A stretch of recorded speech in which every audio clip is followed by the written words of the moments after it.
clearly, because there is not just two things, and it isn't just either this or that. It is everything and nothing, and so when I step outside of the dualistic thought forms that are being expressed, then it's a little clearer, and it moves me into a state where I'm holding many paradoxes simultaneously. And that seems to be a pleasant place to be. It's disturbing. You're noticing what is. Right.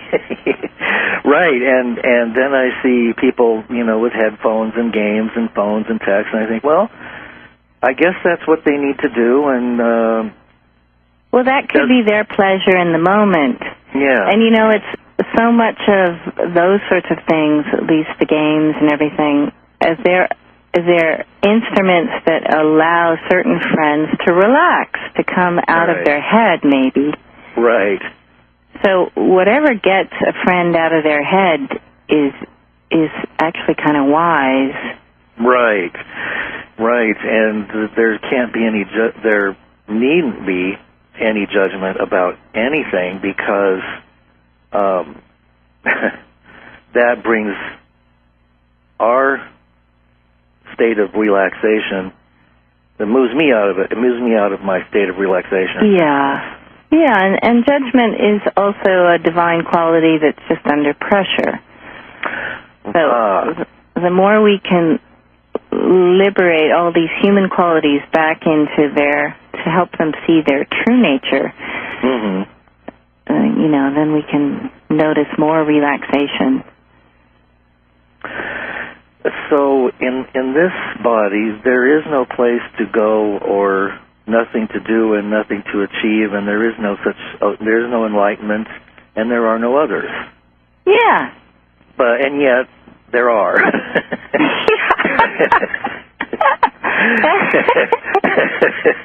Well, it does get kind of funny after a while. It is. That's why it's a tragic comedy. Right. Yeah. Right. What else can you share with us that might be helpful in our journey? Well, there's some basic things that friends overlook that are so ordinary, and the fact that they're so ordinary and constant is what allows them to be overlooked. So it's also part of the play of life. But, we notice we can all hear sound. That's just an effortless noticing, right? So now that points that our nature is silence or stillness. Now, we rarely reflect on its silence can hear sound. There's not a person there. But its quietude hears sound. And that's a really fun thing to notice. And it's there's like a purr in the body when it notices that. Oh, yes. Indeed. Yes. And then just the fact that we can notice movement, like I'm looking out my window now at the wind gently moving the leaves, and it's the unmoving stillness that can be effortlessly aware of movement. It's actually drawn and fascinated by movement.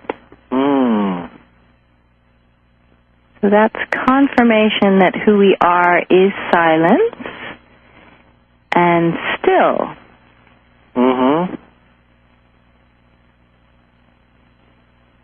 Right. Right. I'm moving into that space, and I have to remember I'm on a radio show talking to somebody about. Yeah, you don't want to get too silent now. Right. Well, it's okay. There's nothing to do. Let's just be together. That's right. And also, the other thing people don't notice is two more things I'd just like to speak to, if that's all right. Good. One is, I used to think I had no value when I was quite young, and I think it's a common, if people look deep within, there's some misunderstanding about value, and that value can be enhanced or lessened. I used to think I had no value. And then one day I noticed, well, I'm very defended for having no value. And that just the fact that there's stress in the body and survival strategies and all that sort of thing, that points to that we are infinitely precious. Because we are life itself.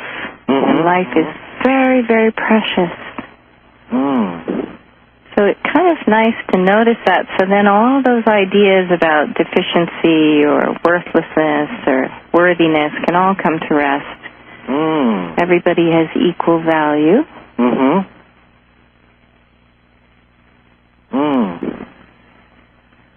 And then the last noticing or invitation to notice would be to notice the amazing strength and resilience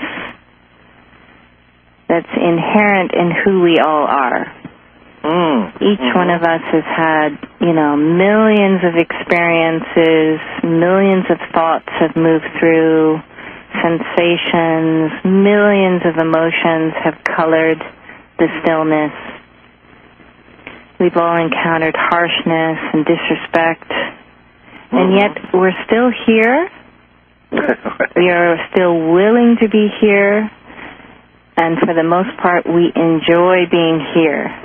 So that points to an unshakable resilience.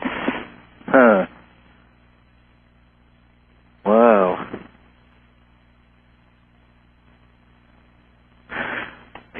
I like. That's nice. We were coming up on almost to the end of the hour. Yes. And that's such a perfect place. Maybe one last thing to talk about is I hear a lot about the Akashic records and that everything is being recorded and it's this and it's that and holographic. Would you like to share how we can notice the truth about that? Well, each sage speaks uniquely, and each one of us is a sage. How I would speak to that would be those sages that spoke that way were trying to invite folks to notice that every action has an effect, so to speak. And it was just an invitation for friends to be more aware and return to their natural harmlessness. Right. And clear seeing. Clear seeing sees there's no other and everybody has equal value. Right. And the invitation was to meet all beings with respect and a knowing that each being is divine, and that includes nature and animals, and how are we going to be with everyone if that's what's true? So some of that, speaking about Akashic records, and there's this all-seeing divinity that's watching you, so to speak, was an invitation to be aware. Right. That you're affecting the group consciousness. Right. And how are you going to live from moment to moment? It was a beautiful invitation from the sages. Yes, and then... Are you going to be yourself, or are you going to live out your life dissatisfied, restless, and conditioned? Right. And we kind of, as you said, we coated that with plastic, and it became, it turned into something like a permanent thought form that we got stuck with. Right. And since we are all sages, all we have to do is be ourselves and speak our own truth, and that automatically brings it into the moment, and it doesn't matter how we express that, I guess, as long as it'll be fresh in the moment if the system is at rest. Yes. One quick thing that I just want to throw out there real rapidly, is that there are so many people that are concerned about ETs and UFOs, and it seems to be a huge distraction. Is that, again, just another form of the other and self? 61 minutes. 1 minute left? Okay. No, yeah, it's just a projection of other again. Okay. Everyone is the same intelligence. It doesn't matter what planet they're on. Okay, good. Good. Thank you. Thank you. I like that. Now, Pamela, Leslie. Pamela. Pamela. Yeah. I'm sorry. That's okay. I'm just so awed by this conversation that I'm in another world, and I have to remember to ask you what your site is and how people can find you. Yes, it's www.pamela, Pamela, and then satsang, satsang.com. Wow. Thank you so much, Pamela, for sharing Thank you, Lance. Oh, I just love you. Oh, thank you, dear. All right, and come back again, and you're welcome anytime. Great. All right. Bye-bye. Bye-bye.